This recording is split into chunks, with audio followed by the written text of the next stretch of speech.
आदाब, मैं हूं मुमताज आलम रिजवी और इस वक्त मैं आपके खिदमत में लाइव हाजिर हुआ हूं। बात करूंगा इजराइल और फिलिस्तीन के मसले पर।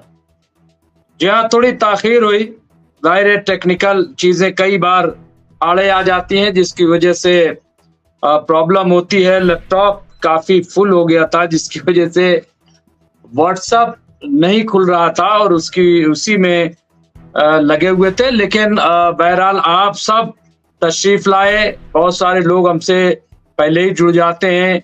नदीर खान साहब सबसे पहले आ गए थे, यूनुस चौड़वारा साहब, मोहम्मद जहीर अहमद साहब, जयदीप सिंह बुंदेला साहब, मोहम्मद रईस साहब, मैनुद्दीन सलमानी साहब, जफरुल दोस्त कपूर, बशीर अहमद बाबा खान, मोहम्मद मुन्ना, फिरोज खान, राजा सिंह राजपूत, आदाब, नमस्कार।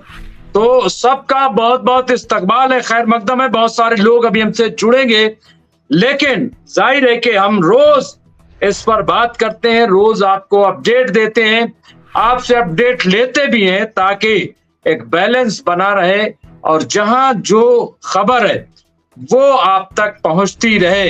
बहुत इंपॉर्टेंट हो जाता है, बहुत अहम हो जाता है जब हम ये देखते हैं कि आखिर गजा की जो सूरत हाल है, क्योंकि अभी भी इजराइल रुक नहीं रहा है। इजराइल का मतलब इस वक्त नेतन्याहू है। नेतन्याहू इस कदर डरे हुए हैं, इस कदर सहमे हुए हैं, क्योंकि एक साथ कई दबाव हैं उन पर, कई प्रेशर। एक तो सबसे बड़ा प्रेशर ये है कि आखिर इस 18 महीने में, 1.5 साल में आपने क्या कामयाबी हासिल की, क्या आपने पाया? क्या गजा के लोगों को मार देना कोई कामयाबी है? लेकिन क्या हमास को आप डिगा पाए, हमास को आप कमजोर कर पाए? जबकि आज भी हमास आप पे अटैक कर, आज भी हमास आप पे हमलावर है। और आज की ताजा खबर मैं दूंगा कि किस तरह से जो फिलिस्तीनी ग्रुप है, अल-कसाम ब्रिगेड हो या और, किस तरह से हमलावर हुए और उसमें आईडीएफ के जवान मारे गए। मैं पूरी तफसील दूंगा आखिर क्यों ऐसा हो रहा है। इसके अलावा चुनावी सर्वे जो आया है उसने तो पूरी तरह से नींद उड़ा दी नेतन्याहू, पूरी तरह से। देखिए रिपोर्ट असल में क्या है कि पूरी आ नहीं पाती, छन छन के रिपोर्टें आ जाती हैं इधर उधर से, सोर्सेस के जरिए से। लेकिन हालात जो हैं वो बड़े खराब हैं नेतन्याहू के, और यही वजह है कि नेतन्याहू किसी तरह से अब ये राग अलाप रहे हैं कि गजा को खाली करो। कौन गजा को खाली करेगा और कैसे आप गजा को खाली करवा लेंगे? क्या मजलूमों को मार करके आप ये समझ रहे हैं कि गजा खाली हो जाएगा? लड़ने वाले वहां रहेंगे। आपकी पैदल सेना कहां है?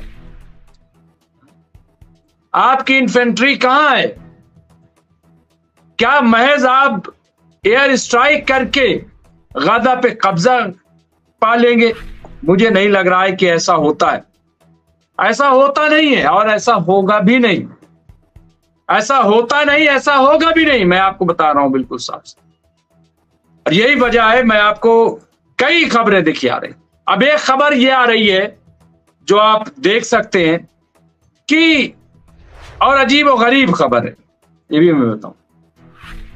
यहां पे खबर ये है कि हमास के हत्यारों के आगे सरेंडर नहीं करेंगे। अब ये सवाल एक बहुत बड़ा उठ गया। सवाल ये उठ गया है कि आपको सरेंडर के लिए कह कौन रहा है? ये एक सवाल है ना। आप कह रहे हैं कि हम सरेंडर नहीं करेंगे। ये बयान ही अपने आप में इस बात की दलील है कि नेतन्याहू पे कोई बहुत बड़ा दबाव है। और ये हम नहीं कह रहे हैं, ये हेडिंग चल रही है, ये अखबार की हेडिंग आ रही है। मैं उसके हवाले से ये बात कह रहा हूं, ये बात आपके खिदमत पेश कर रहा हूं। ये मैं कोई अपनी तरफ से नहीं, और यरूशलेम से आई खबर है, वहां की ये हेडिंग है कि हमास के आगे मैं सरेंडर नहीं करूंगा। ये खबर जाहिर है कि अगर ये खबर है तो ये खबर आई क्यों? सबसे बड़ा सवाल ये, ऐसी खबर क्यों दी गई? इसके पीछे क्या वजह क्या है?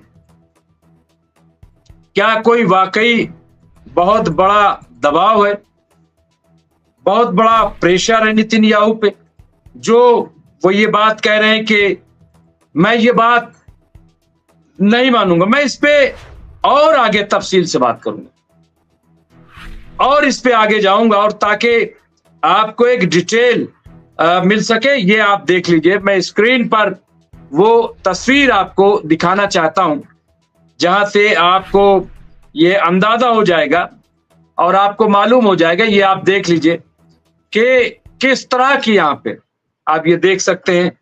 ये मैं आपके खिदमत में पेश कर रहा हूं और इससे आप अंदाजा लगाइए, इससे आपको पता चलेगा। ये जो मैं कह रहा हूं, आप देखिए यहाँ पे क्या लिखा हुआ है स्क्रीन पर, आप ये पढ़ सकते हैं। मैं कोई यूं ही बात नहीं कर रहा हूं। अब आप देखिए यहाँ पे क्या है कि हमास के हत्यारों के आगे सरेंडर नहीं करेंगे। नेतन्याहू ने गजा में जंग जारी रखने की खाई कसम, ईरान के परमाणु बम पर कही ये बात, और इसकी तफसील है। अब ये आप देख लीजिए कि सवाल ये है कि आप जो बात कह रहे हैं कि नेतन्याहू ने हमास जंग जारी रखने का, अरे भाई जंग तो जारी है, लेकिन जंग आप कहां कर रहे हो? यही तो बात है कि आप जंग नहीं कर रहे हो ना, आप बेगुनाह लोगों को मार रहे हो, बेगुनाह लोगों का आप कत्ल कर रहे हो, और आप ये कह रहे हो कि हम जंग करेंगे। भाई जंग आप कर कहां रहे हो? अगर जंग करनी, अब यहां पे देखिए कि इजरायली प्रधानमंत्री बेंजामिन नेतन्याहू ने शनिवार को देश के लोगों को संबोधित करते हुए कसम खाई है कि वो गजा में युद्ध तब तक जारी रखेंगे जब तक आतंकी समूह हमास को सत्ता से हटा नहीं दिया जाता। सत्ता से हटा नहीं दिया जाता, यानी आप मान रहे हो कि उनकी अभी सत्ता है, उनकी हुकूमत है। अब ये नई बात, ये मैं नहीं कह रहा हूं, आप देखिए मैं वही बार बार ये बात इसलिए कह रहा हूं ताकि आपको ये ना लगे कि मैं कोई बात जो है वो अपनी तरफ से कह रहा हूं। मैं अपनी तरफ से कोई बात नहीं कहना चाहता, किसी तरह की बात जो है मैं अपनी तरफ से नहीं कहना चाहता, बल्कि जो हकायक हैं, जो सच्चाई है, वो मैं आपकी खिदमत में पेश करना चाहता हूं। और यही चीज आप देखिए कि यहाँ पे जो हम आपको दिखा रहे हैं और वो आपके सामने स्क्रीन पर हम पेश भी कर रहे हैं कि आप खुद अपने उससे देखिए और इसको समझिए कि इसमें क्या सच्चाई है, क्या इसमें आप देख सकते हैं। ये वही खबर में बार बार मैं इसीलिए लेकर के उन खबरों को आपकी खिदमत में आ रहा हूं ताकि आपको पता चल सके। और यहां पर भी आप देखिए कि यहाँ पे कहा क्या जा रहा है, यहाँ पे बात क्या की जा रही है आपके स्क्रीन के सामने कि मैं हत्यारों के सामने आत्मसमर्पण नहीं करूंगा। ऐसा आत्मसमर्पण आपको यानी जनता को खतरे में डाल देगा। अगर हम उनकी मांगों के आगे झुक गए तो हमने जो भी बड़ी उपलब्धियां हासिल की हैं वे सब खत्म हो जाएंगे। अब सवाल यह है कि कौन सी बड़ी उपलब्धि हासिल की है, क्या हासिल कर लिया है, क्या जो तबाही मचाई है, क्या वो वाकई नेतन्याहू की नजर में वो बहुत बड़ी उपलब्धि है, बहुत बड़ी कामयाबी है? और हमास को क्या वो वाकई खत्म कर लेंगे? क्या गारंटी क्या है? सबसे बड़ा सवाल ये है कि क्या गारंटी है कि वो सबको खत्म कर देंगे? और आगे बढ़िए, देखिए कई खबरें हमारे पास है जो मैं आपके खिदमत पेश करूंगा और उसके हवाले से थक गया कतर हमास इजराइल की मध्यस्थता कराते कराते। और सबसे इंपॉर्टेंट देखिए जो आज की खबर है जो मैं आपकी खिदमत पेश करना चाहता हूं कि जो हमास है उसने किस तरह के हमले किए और तमाम हमारे साथी जो जुड़े हुए, मैं उन्हें बहुत जल्द उनको लेकर के आऊंगा। 2 लाख लोगों को मारने वाला दूसरे को हत्यारा बोल रहा है। नहीं, वही बात है कि दुनिया देख रही है, दुनिया इस बात को समझ रही है। मैं यहाँ पे थोड़ा सा जो खबर है, यहाँ फिलिस्तीनी मुजाहिदीन की ताजा कार्रवाई से इजराइल के उड़े होश, 2 ड्रोन तैयारों सराया अल कुद्स के कंट्रोल में आए। 2 जो ड्रोन तैयारे थे उसको पकड़ लिया है हमास के लोगों ने। अब आप देखिए यहाँ पे हमास के फौजी, यहाँ पे लिखा है बाजुल कसाम ब्रिगेड ने गजा के इलाके मशरिकी बैते हानून में घात लगाकर की जाने वाली एक कार्रवाई और जिहाद इस्लामी फिलिस्तीन के फौजी सराया अल कुद्स ने 2 इजरायली ड्रोन तैयारों को अपने कंट्रोल में ले लेने की खबर दी है।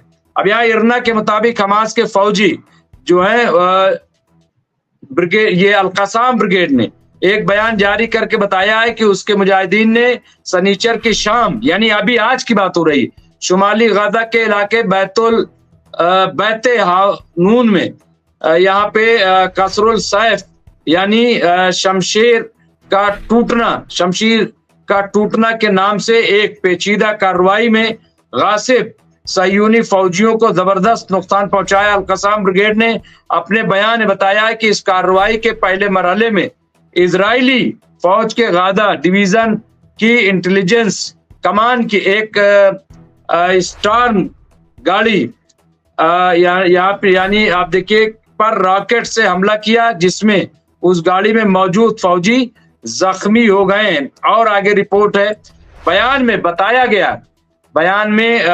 गया है कि इस हमले में जख्मी होने वालों को बचाने के लिए दुश्मन फौजी जाए वकू पर पहुंचे तो हमास के फौजी बाजू अल कसाम के मुजाहिदीन ने रिमोट कंट्रोल बम का धमाका करके उन्हें हलाक और जख्मी कर दिया। अल कसाम ब्रिगेड के मुजाहिदीन ने इसी इलाके में इजरायली दुश्मन के एक फौजी अड्डे पर पहले 4 राइफल ग्रेनेड दागे और इसके बाद मार्टर गोले से हमला किया।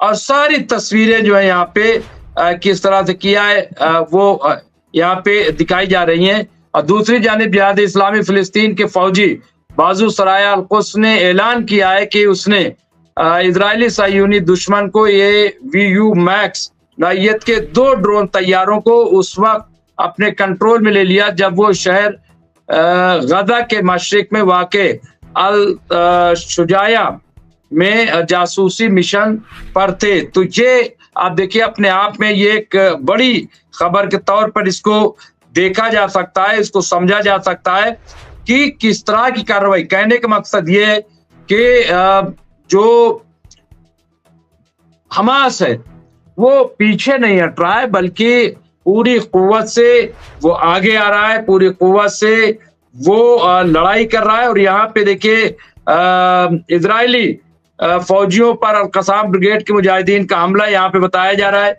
और बताया गया कि इसमें एक IDF का जो जवान वो हलाक है, 5 जख्मी हो गए हैं, ऐसी बात बताई जा रही है। और दूसरी तरफ जहां हूती हैं यानी यमन में, वहां फिर अमेरिका ने हमला किया, लेकिन यमन ने भी जवाबी कार्रवाई की है। तो ये पूरा आप देखिए कि मैं जो सिलसिलेवार चीजों को पेश कर रहा हूं। आप देखिए, अब मैं और जो इजराइल ने कार्रवाई की उस पर मैं आ जाता हूं, और जवाबी कार्रवाई जो हो रही है वो मैं आपकी खिदमत में मुसलसल पेश कर रहा हूं। यहाँ पे देखिए कि एक तस्वीर जारी हुई है, मैं सोच रहा हूँ वो तस्वीर मैं आपकी खिदमत में भी पेश कर दूं कि किस तरह की तस्वीर, ये जो हमले हो रहे हैं, हमले किए जा रहे हैं और कितना भयंकर हमला है। लेकिन एक चीज इजराइल को शायद नेतन्याहू को नहीं समझ में आ रही है कि आप अगर बिल्डिंगों को नुकसान पहुंचा रहे हैं, आप बिल्डिंगों पे हमले कर रहे हैं, वहां अगर मान लीजिए बेकसूरों की आप जान भी ले रहे हैं, तो उससे सवाल ये है कि नतीजा क्या होगा, उससे फायदा क्या होने जा रहा है। सबसे बड़ा सवाल ये, तो ये देखने वाली बात होगी। और इसीलिए मुझे लग रहा है कि मैं फिर देखिए एक तस्वीर जो आपके स्क्रीन पर मुझे पेश करनी है, मैं वो तस्वीर पेश करके और फिर आप देखिए कि कितनी खतरनाक तस्वीर है। यानी जो हमले हो रहे हैं वो इतने डरावने हमले हैं और इस कदर के हमले हैं कि वाकई आप देखिए, इससे, इस तस्वीर से आप अंदाजा लगाइए कि ये ताजा तस्वीर मैं आपकी खिदमत पेश कर रहा हूं जो एजेंसी के जरिए जारी की गई। अब इससे आप अंदाजा लगाइए कि कितने भयंकर हमले किए जा रहे हैं, स्ट्राइक की जा रही है। लेकिन क्या इससे कोई मसला हल हो रहा है? क्या इससे ये माना जाएगा कि इजराइल को बहुत बड़ी कामयाबी मिल गई? ऐसा हरगिज नहीं है। अब यहाँ पे गाजा में इजराइल की बमबारी जारी है और इस बार ये बमबारी और भयानक हो गई है। इजराइल के प्रधानमंत्री ने सीजफायर तोड़ने के बाद साफ कर दिया है कि इस जंग का अंत हमास का खात्मा और बंधकों की रिहाई से पहले नहीं होगा। इजराइल की सेना ने गाजा पर फिर से पूरा कंट्रोल जमा लिया है और फिलिस्तीनियों के लिए यहाँ कोई सुरक्षित जगह नहीं बची है। अब यहाँ अल जजीरा के मुताबिक ये खबर बताई जा रही है। अल जजीरा की खबर के मुताबिक इजराइल ने रविवार को अल मवादी पर हमला किया। अब यहाँ ये इलाकों में से एक जिसको अंतरराष्ट्रीय मानवीय क्षेत्र माना जाता है और युद्ध से बेघर हुए लोगों के लिए हमले से बचने का एक मात्र सेफ जोन है। इस ताजा हमले में 50 से ज्यादा, यानी आज ये हमला हुआ, लोगों की मौत हुई है। अलमवासी एक ऐसा क्षेत्र भी है जहां इजरायली बलों ने फिलिस्तीनियों को खाली करने का आदेश दिया है, जिसको अंतरराष्ट्रीय संगठन एथनिक क्लींजिंग के लिए उठाया जा रहा एक और कदम माने जा रहे हैं। तो ये आप देख सकते हैं। अब यहाँ पे शिविर टेंटों में फिर आए लाखों लोग। अब जाहिर सी बात है कि जब वहां पे हमले जारी हैं, वहां पे मुस्तकिल लोगों को मारा जा रहा है, तो इसके अलावा कोई रास्ता नहीं है कि वो फिर वहां शिविर में पहुंच जाएं। अब ये बड़ा अजीब व गरीब मामला है। देखिए, यहाँ पे एक तरफ बातचीत की बात हो रही है, लेकिन सवाल ये है कि आप कह रहे हो कि हम इनको खत्म कर लेंगे, तो कौन इस बात के लिए तैयार होगा? कौन ये कहेगा कि हाँ हाँ बहुत अच्छा है, आप हमें मार लीजिए? ये कोई नहीं कहेगा। ये क्यों कहेगा कोई कि आप हमारा कत्ल कर दीजिए, आप हमारा सफाया कर दीजिए, आप आइए और हम पे कब्जा कर लीजिए और हम गाजा छोड़ के चले जाएंगे? ये कौन सा मुआहदा है? ये कौन सी जंगबंदी की बातचीत है? और ये कहा जा रहा है कि साहब वो बात नहीं मान रहे। सवाल ये है कि क्यों, कैसे कोई बात मानेगा? क्या इस तरह की कोई जंगबंदी होगी? लेकिन बात यही है कि फिर वही बात आ जाती है कि इतना सब कुछ हो रहा है। आप देखिए, मैं खबर आपके सामने स्क्रीन पर पेश कर रहा हूं और इससे आपको अंदाजा हो जाएगा कि हम जो खबर पेश कर रहे हैं, यहाँ पे आप देखिए, ये आप देख सकते हैं कि किस तरह की खबर यहाँ पे कि शिविर टेंटों में फिर आए लाखों लोग। यहाँ पे आप देखिए, और साफ साफ यहाँ पे कि अल मवासी एक बहुत बड़ा निकासी क्षेत्र है जंग के बाद, जहाँ मुश्किल से ही कोई मानवीय सुविधाएं उपलब्ध है। दक्षिण में राफा और यहाँ पे आप देखिए, और खान यूनिस से भागे हजारों लोग भी अल मवासी शिविर में ठूंस दिए गए हैं। इजराइल और अमेरिका पहले ही गाजा वासियों को गाजा से निकलने और गाजा को अपने कंट्रोल में लेने की मंशा जाहिर कर चुके हैं। तो क्या ये माना जाए कि ये अब वही करने जा रहे हैं जो उनकी मर्जी? मुझे लग रहा है कि अगर वो इसकी कोशिश करेंगे, हमारे साथ फजील साहब जुड़ गए हैं और मैं फजील साहब को बहुत जल्द स्क्रीन पर लूंगा और उनसे बातचीत करूंगा, उनसे बात समझने की कोशिश करूंगा। और जाहिर है कि यहाँ पे आप देखिए, मैंने एक रिपोर्ट दी है, एक वक्त का खाने भी नहीं है।